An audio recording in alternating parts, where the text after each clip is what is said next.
पाकिस्तान में गैर कानूनी तौर रहंदड़ परॾीहनि खे 1 नवंबर ताईं मुल्क छॾण जो हुकुम। निगरान वफ़ाक़ी गैरू वज़ीर सरफराज़ भुट्टी चयो आहे त पाकिस्तान में गैर कानूनी रहंदड़ परॾीहनि खे 1 नवंबर जी डेडलाइन ॾिनी वई आहे त उहे पंहिंजे वतन वापसि वञनि ऐं उन खां पोइ न ईंदड़नि खे डी-रिपोर्ट कयो वेंदो।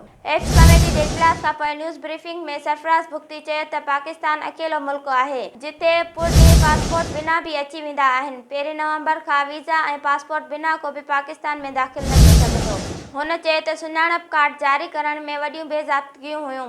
पाकिस्तान में हिन वक़्तु अफ़गान शहरियुनि जो अंग 44 लख जे लॻभॻि आहे। 44 लखनि मां 14 लख जी लॻभॻि अफ़गानी शहरी रजिस्टर आहिनि। 1 नवंबर खां गैर कानूनी तौर रहंदड़नि जी गिरफ़्तारी लाइ क़दम रखंदासीं।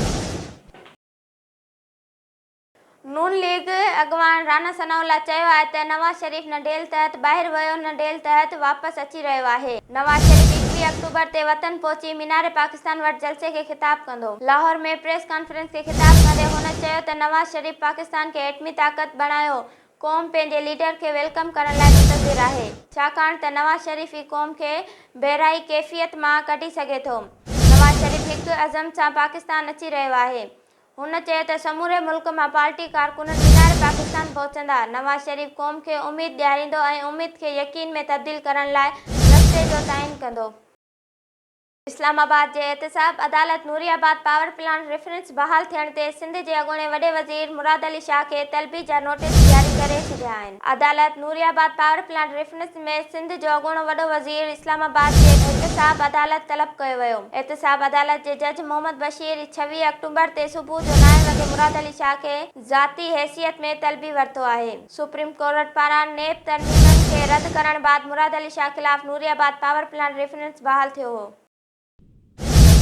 ठुल जे ए सेक्शन थाणे जी हद हक़ भाऊ कॉलोनी जे रवासी बुरड़ा बिरादरी जे मर्दनि ऐं औरतुनि पारां एहतजाजी मुज़ाहिरो करे प्रेस क्लब अॻियां धरणो हयो। मुज़ाहिरीन ठुल पुलिस ख़िलाफ़ सख़्त नारेबाज़ी कई। इन मौक़े ते मीडिया सां ॻाल्हाईंदे मुज़ाहिर रब नवाज़ बुरड़ो, ज़ुबैदा ख़ातून, शाहिल ख़ातून, नज़ीर अहमद, राहिल ख़ातून ऐं नईम ख़ान ऐं ॿियनि चयो त पुलिस असां सां घरनि में घिरी 2 औरतुनि 15 वर्षीय जी सुमेरा धीउ मेहराब बुरड़ो ऐं 30 वर्षीय जी रशीदा ज़ाल अब्दुल रज़ाक बुरड़ो समेत 3 मेयूं हिकु विछड़काए वई आहे।